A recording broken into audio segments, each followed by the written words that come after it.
m'appelle Régis Bresson, je suis médecin diabétologue et depuis peu président de l'AFDET, qui est l'Association française pour le développement de l'éducation thérapeutique. Alors cette association existe sous ce nom-là depuis maintenant 3 ans et elle fait suite d'une autre association qui s'appelait le DELF, qui s'appelait le DELF pour diabète et éducation de langue française. Comme son nom l'indiquait, on travaille beaucoup sur l'éducation thérapeutique pour le diabète. Et depuis 3 ans, le nouveau bureau et le conseil d'administration avaient souhaité élargir le champ d'intervention du DELF pour intégrer toutes les autres spécialités médicales en dehors de la diabétologie, mais également aller plus loin en intégrant aussi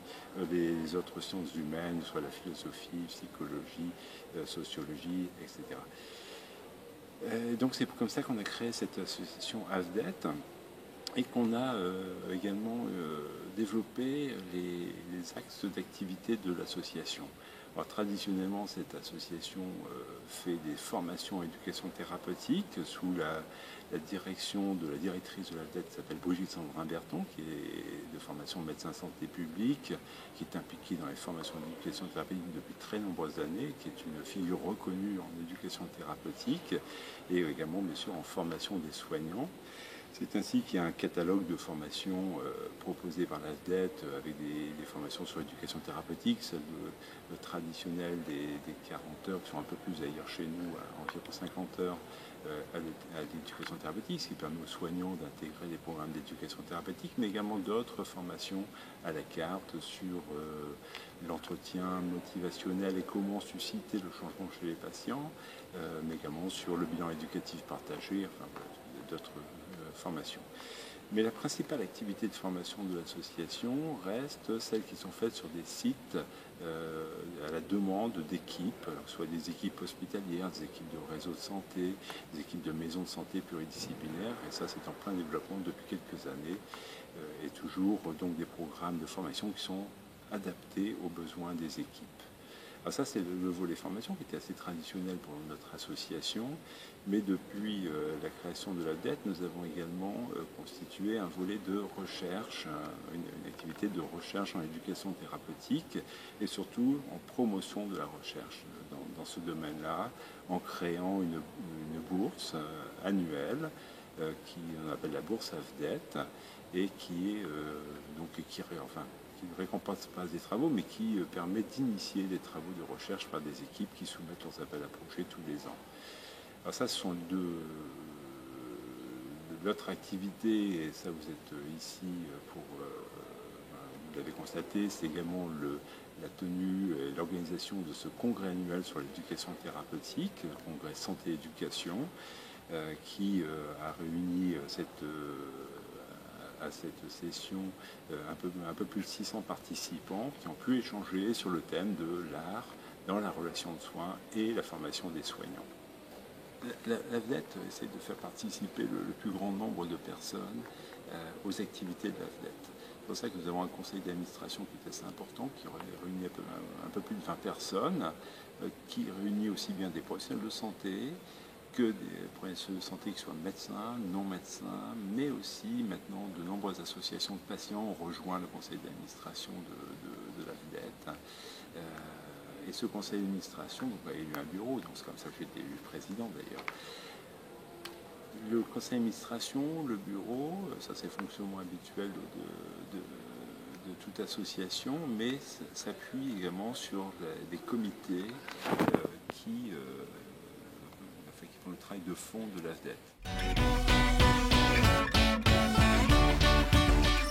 Il y en a un qui s'appelle le comité pédagogique qui réunit en fait l'ensemble des formateurs de l'AFDET. Les formateurs de l'AFDET pouvant être des formateurs salariés de l'AFDET, mais également ce qu'on appelle des formateurs occasionnels et qui vont diffuser des formations sur les différents sites. C'est le rôle du comité pédagogique, c'est d'harmoniser les pratiques, d'échanger sur la pratique de formateurs pour améliorer également leurs compétences de formateurs et leur capacité à former les soignants. Un deuxième comité qui est très important au sein de l'AFDET, c'est le comité scientifique. Le comité scientifique, lui, il est chargé d'élaborer d'abord le programme scientifique qui aura lieu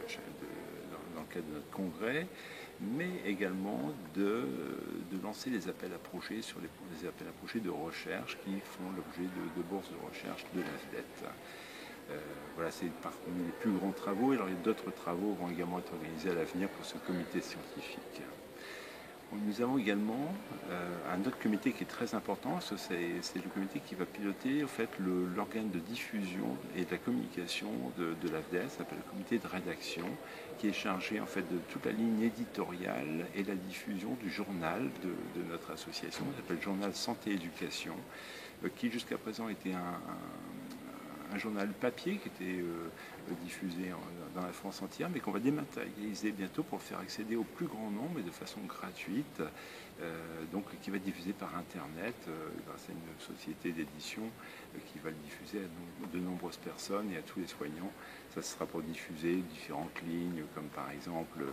l'état de recherche, l'état de la bibliographie, la vie bien sûr de l'association, mais tous les articles qui nous seront soumis par toutes les personnes qui veulent écrire dans le journal. Chose qui est importante, nous avons actuellement 3 AFDET régionaux sur la région, un sur la région Nord-Pas-de-Calais, un en région parisienne et un autre dans la région centre. Donc les AFDET régionaux organisent des séminaires, soit d'une journée ou 2 journées en région pour regrouper tous les professionnels de santé intéressés par l'éducation thérapeutique dans les régions concernées. Et notre volonté à l'avenir, c'est de diffuser cette organisation également régionale aux autres régions qui n'ont pas de groupes régionaux. Et là, pour créer des groupes d'échange entre soignants sur les pratiques d'éducation thérapeutique, pour organiser également la formation d'éducation thérapeutique au niveau de chacune des régions, et puis pour également être en veille de tout ce qui va être recherche en éducation thérapeutique et de contribuer à l'amélioration des connaissances et des savoir-faire de tous. Un autre enjeu important pour l'avenir de l'éducation thérapeutique, c'est de clarifier tout ce qui est l'approche éthique en éducation thérapeutique. Nous avons décidé lors du dernier conseil d'administration de créer un groupe de réflexion d'éthique en éducation thérapeutique qui va être l'interface entre nos différents comités, mais dont également les travaux seront publiés dans le journal Santé Éducation et diffusés au plus grand nombre. Ce groupe sera constitué de quelques membres, bien sûr, de l'AFDET, mais ils seront invités également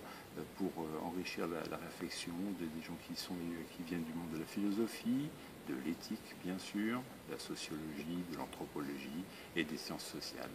et humaines. Alors, en conclusion, écoutez, l'AFDET, c'est une association très vivante qui réunit de nombreux membres. On voit ici le succès de ce congrès de l'année 2013. Le prochain, on n'a pas encore défini le thème, on le choisira avec le comité scientifique. Et en tout cas, c'est l'association qui va faire avancer, contribuer en tout cas à l'avancement de la recherche en éducation thérapeutique et au développement de ses valeurs.